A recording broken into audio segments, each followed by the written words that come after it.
This is super meta, taking pictures of the bottles. That's going to end up the thumbnail.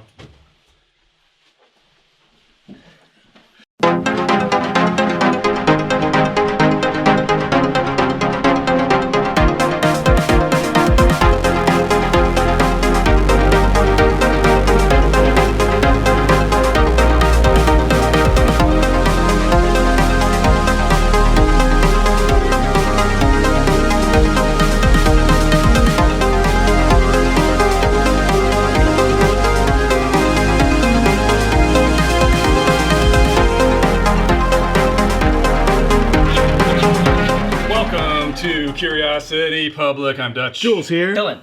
And welcome to a very special drink through. Time to get high. High West drink through of their bourbon and their finished bourbons. So this is, I gotta say, one of the coolest barrel select programs offered by any distillery. So High West, which is based out of Park City, Utah, I think one of the only distilleries in the state. They put out a bourbon, this one right here, the American Prairie bourbon, and they actually do barrel picks of this, and the barrel picks, they then age in other barrels for a specified amount of time. So a store can say, hey, we want to do a barrel pick, we want to do one that's finished in any number of different choices. And we've got 4 different barrel picks here with 4 different finishes, and we're going to do what I think is going to be a very interesting drink through. So absolutely, we're going to start out with the regular old Prairie bourbon here from High West. We're going to then move on to a pick that was aged in OLOROSO sherry casks for 7 months. Then move on to one that was aged, I believe this is the the BANYULS, which I don't know what those are, but Dylan will explain it. Aged in BANYULS for 8 months. And then we go to one that is aged in FUME BLANC, I believe. Yes, for 10 months. And then we've got a rum cask. Jamaican. I think for a year. Does it say for 1 year? I think it says for 1 year. Yeah, 1 year. Yeah, 1 year. So, decent amount of extra aging with these. But let's kick it off by analyzing and drinking just the regular bourbon so we can kind of see what these different finishes do to it. All right. High West American Prairie bourbon. I think maybe, I don't know, would you call this an underrated bourbon? I think it doesn't get any love. And I think it's kind of generic tasting maybe, but I don't think that's necessarily a bad thing. Yeah, I think we reviewed this at some point, and it wasn't a standout for sure. Yeah. It's not terrible. And the price point's not too high. You'll get this in the $20 to $30 range. Right. It's pretty available, at least on the West Coast, it's very available. Mm-hmm. I do want to say, I love this because this is extremely academic.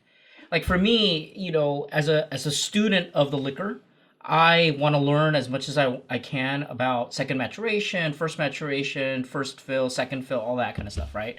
So I think our viewers know, the way I started with liquors and learning about it, I drank like pure corn, pure barley, pure rye, pure wheat, and then kind of jet fuel,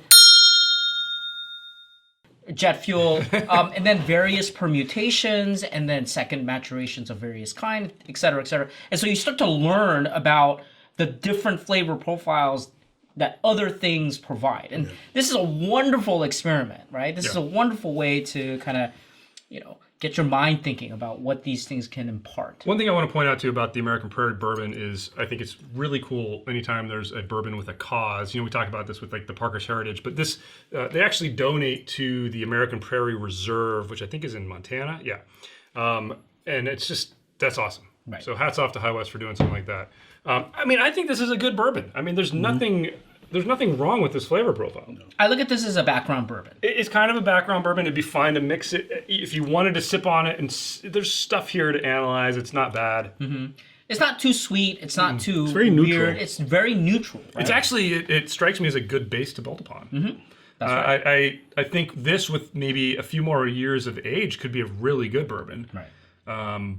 But let's start taking a look at what some of the secondary casks do to this. All right, so the first one here, and I'm actually realizing, just looking at these bottles, these two have almost like a coating on the outside that is like provides a level It's like a of metallic sheen. Yeah, it's like a chatoyancy effect or something like that. Chatoyancy? Is that a curse? I don't know. I made it up. But here's the first one we're going to try. This is the one that is aged in Oloroso sherry casks. You can see there the limited release Oloroso sherry for 7 months. The label obviously looks a little bit different. Our proof point is a little different too. So this is 47.6% alcohol. Each one of these is actually a different proof. The regular one I think is just 46%. Yeah.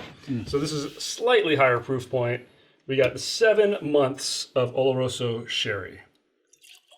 So sherry, obviously very common, used for Scotch.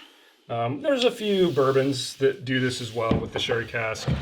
Ruby Port famously with Angel's Envy. I think Wild Turkey did a sherry cask. I think Jim Beam did a sherry cask at some point. You'll see them out there. It's a nice sweet thing that will help accentuate some of the sweet aspects of the bourbon. Joseph Magnus, Rabbit Hole, yeah. I mean, the nose is sweeter. Yes, it's very different nose. Mm-hmm. Yeah, completely different nose. How's the palate? Not as sweet as I thought it was going to be. Kind of. The aroma deceives you. It's kind of bland. Yeah, it's almost less going on than the regular one, I feel like. You know what? It's interesting. I lose both the bourbon and the sherry. Yeah. I think that if you're not a spirits connoisseur, this might be a little more approachable because it's kind of neutral and a little sweet, whereas I found the regular bourbon actually a little more interesting than this. You know what I think it's doing? I think it's getting rid of the tannic hit. The oak is gone. Yeah. I think that's the utility of this. Like finishing it in the sherry, the overwhelming wood is now subdued quite a bit because of it. But at the same time, everything gets subdued. Not overwhelming wood. There's some wood. There's some wood. But I mean, compared to like the base. And I'm mostly getting it on the finish. Yeah, the finish is you get that jammy sherry more on the finish than on the palate. It's interesting. Yeah. Definitely not a bad dram. I don't know if I had to reach between this and the basic. I think I might pick the basic. It's just a little bit more interesting to me. I completely agree. Yeah. All right, very interesting. Oloroso sherry. Let's move on. All right, next up, and you can just by looking at it, it is darker. Probably really hard to see on the camera, but this one does appear to be a little bit darker. This is the BANYULS, and this one was aged for 8 months. You can see the stats there. Dylan, what's a BANYUL? It's a dessert wine out of France, and it's... Is it named after a place? Mm-hmm, that's right. It's from BANYULS. 48.6%, so we have bumped up a little bit. I drank this during our podcast, if you remember. Yeah. You probably drank Old Fitzy. I thought you were saying baños. I know. I was like, I don't want to have a bourbon finished in a baños. Oh, jeez. Yes. But yeah, BANYULS dessert wine. Again, another sweet, very sweet addition, we would think, right? Don't know. What about the nose? It's kind of funky. Different. I get more ethanol for some reason. I mean, it is a little bit higher proof. I'm getting banana. Yeah, very subtle though. I get an ethanol hit, and then I get a little bit of like some sort of a fruit underneath it. What do you think? I don't love the nose. Let me try the palate. It's sweeter. I don't know. Maybe. Well, hold on. Let me drink again. Wow, completely different. Very different. The finish has a bright fruit hit. The palate is also kind of muted feeling against just the regular. I was gonna say it feels very muted. It's not bad. It's just And the finish for me is really short on this. I think they're all kind of short. Yeah. But this is shorter. I don't know. than This them. is one of those things where you could judge the finish well, but what it's really interesting is how it complements bourbon. Like how these different dram kind of complements it. Yeah. I like this one. I actually like this better than some of these other combinations. And the reason is, it's not perfect balance or anything like that, but it's an interesting complementary sweetness. This is like a sherry finished scotch. It doesn't taste like a sherry finished scotch, but it does to scotch. What a sherry finish does to scotch, this kind of does to bourbon. I brought up, remember Tokai? Yeah. How if you use scotch and Tokai, you get a kind of a different flavor profile. The Glenmorangie cake. Right. I think this is analogous. Yeah, there's something. It's bourbon's version. Yeah. And I think it's interesting. It's pretty enjoyable. It's nothing harsh. no. It's just not. It doesn't taste like bourbon. Let's put it that way. Yeah, I would say the balance isn't perfect. Yeah. But still, you get something different and interesting. I think you know what? At a slightly higher proof, at a 50% or maybe a 55%, this could be really amazing actually. Because I think you'll get a little bit more of the flavor. barrel come through. You'll get a little bit more of the spice and the oak that would, and then that sweetness will be accentuated a little bit. Yeah. I think at a higher proof point. I don't know. I mean, maybe it would be a mess at that proof. I don't know. Maybe that's the reason they proofed it down. But can I just say, it really opened up. It really opened up. I had a couple of glasses, and I gotta say, from the first glass to like the third, definitely opens up and it becomes better. I could see this getting sweeter with time too. I mean, that's Joseph Magnus is one of those that has that sherry finish, and from the time I opened that bottle to even a couple months later, it just completely changed. It almost got too sweet for me at a certain point. But you don't like it? It's kind of boring. Wow. Well, how about this? Compared to these two. That's what I mean. So let's start picking. I think I would still go back to the basic at this point. I think I kind of would. If I wanted a bourbon, I'm still going here. Exactly. If I wanted something different between these two, I think I would pick the BANYULS over the sherry. So far, it'd be the BANYULS. Yeah. With the 3, BANYULS. All right. Well, let's keep going. Yep. That's staying in. All right. Next up, the first one with some cool bottle effect going on here. I don't know if you guys can pick that up on the camera, but it got that really reflective look to it. So this is the FUME BLANC, which is an Estancia product. Type of, is that a sweet wine? No, it's just a FUME BLANC. Okay. I don't know why. That's what it's called, FUME BLANC. 10 months in a Estancia FUME BLANC. And this one I've never had. Yeah, so I'll tell you a story. After I got this, I went and bought Estancia FUME BLANC. Oh. And I tasted that. Again, I told you, the reason I got these is because it's academic.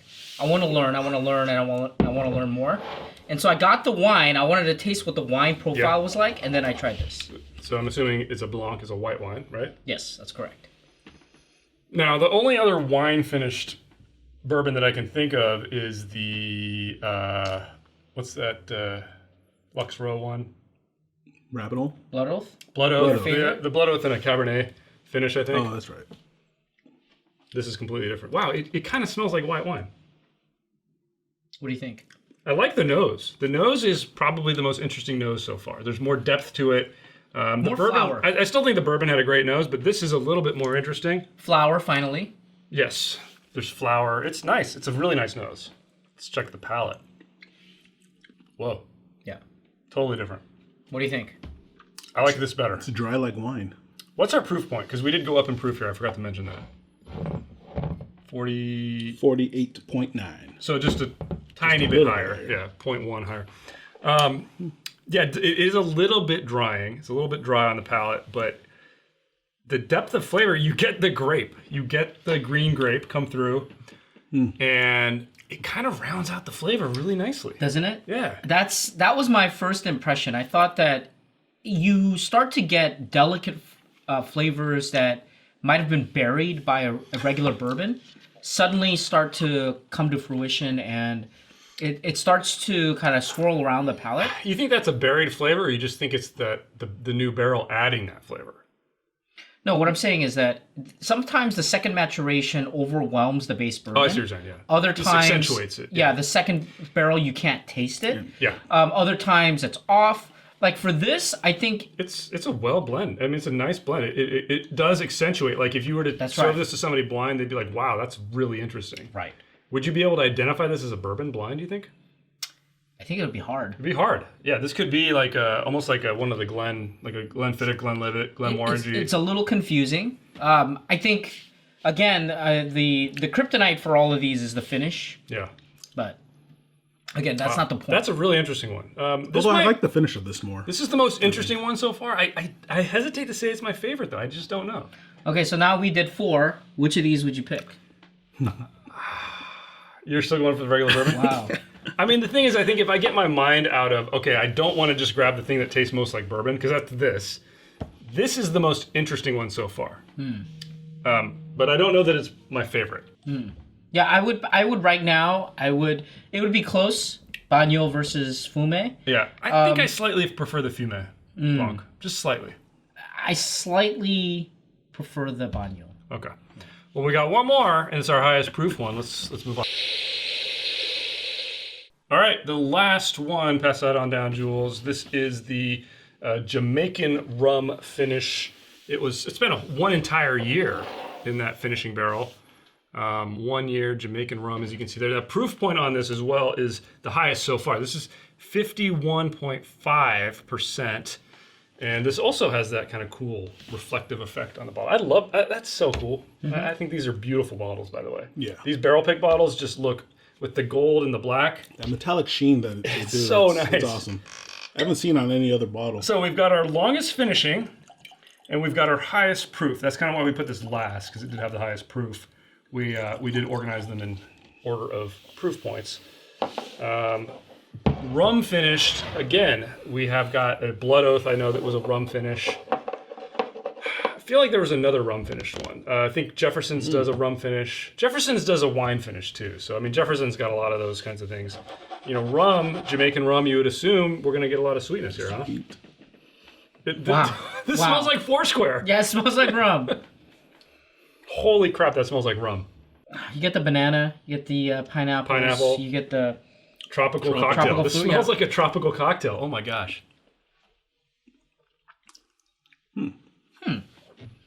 But the palate is still Not bourbon. Foursquare. Oh, no, I get the banana. I get the Foursquare banana on this. Really? But it's not as rich. This is an interesting one. This is a really interesting one.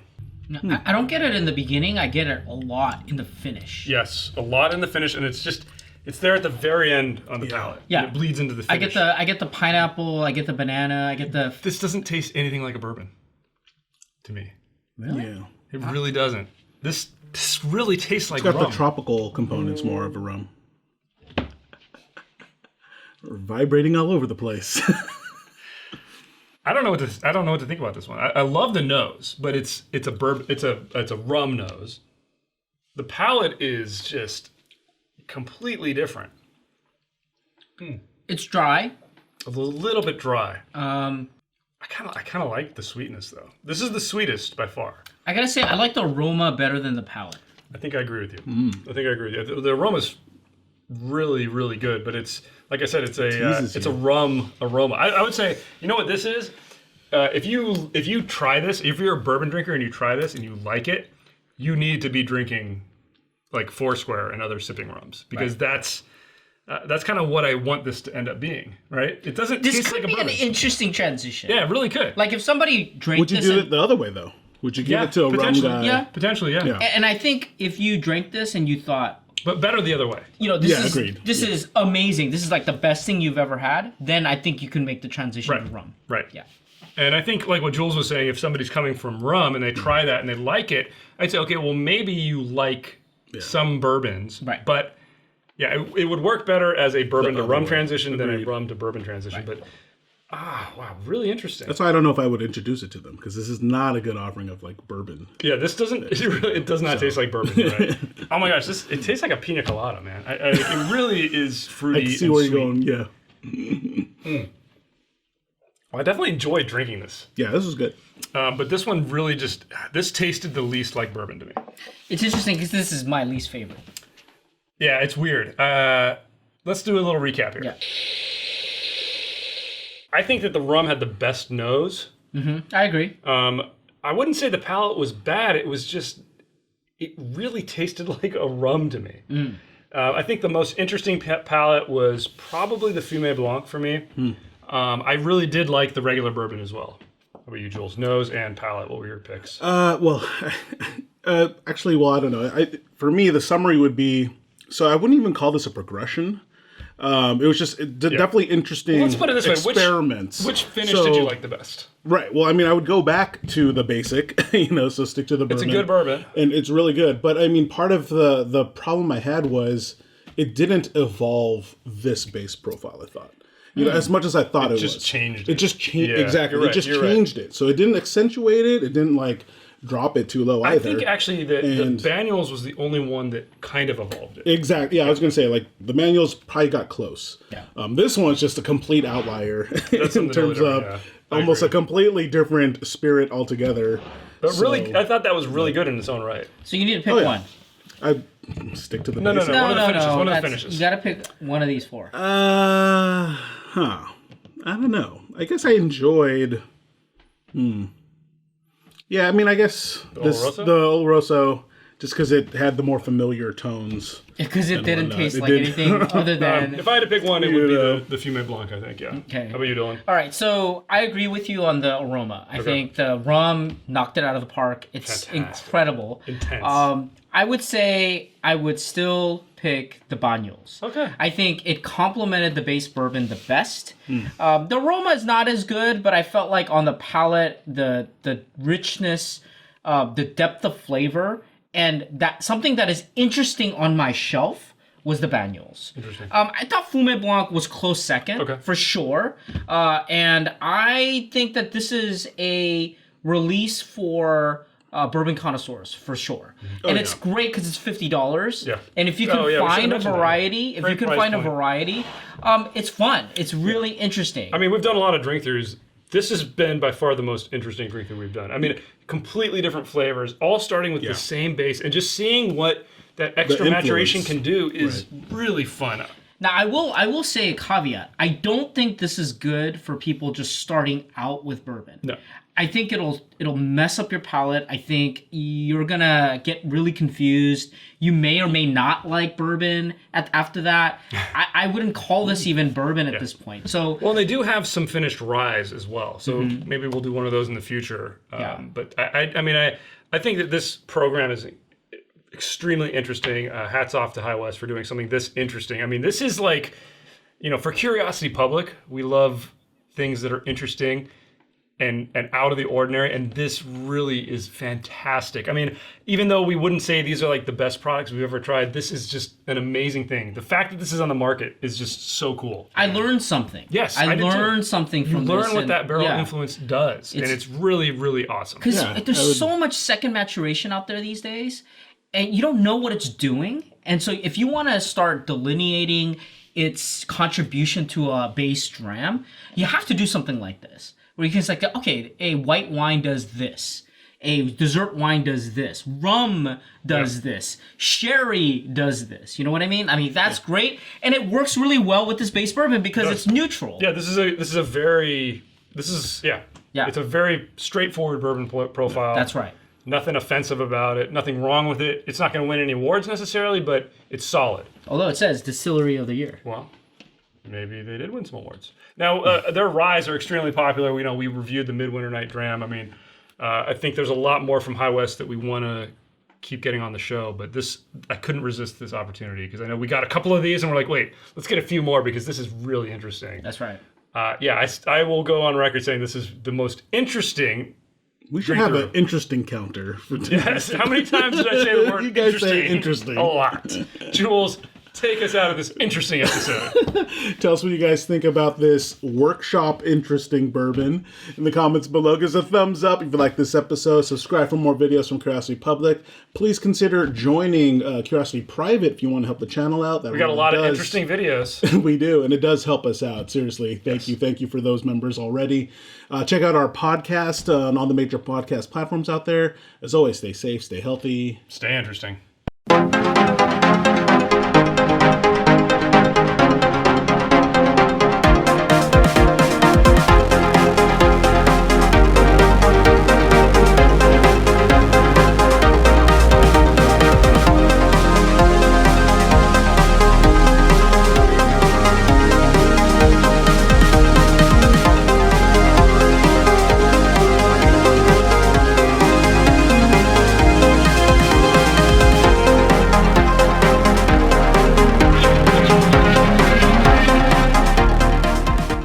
I mean, a year in rum. I mean, this bourbon, we don't know how old it is, but I'm guessing it's maybe like a 4 or 5 year old. So this is a significant amount of influence. For sure. How long would you keep it in there? Depends which one. I mean, the rum, obviously, I think I would keep it a little less. I think maybe this at like 6 or 7 months, I would have tasted it and seen, okay, it's starting to accentuate the sweetness, but now it doesn't taste like a rum. Turn into rum. Right. I mean, it's so good, but it just is such a departure from bourbon. I keep it in there 12 years. Is it technically a rum at that point?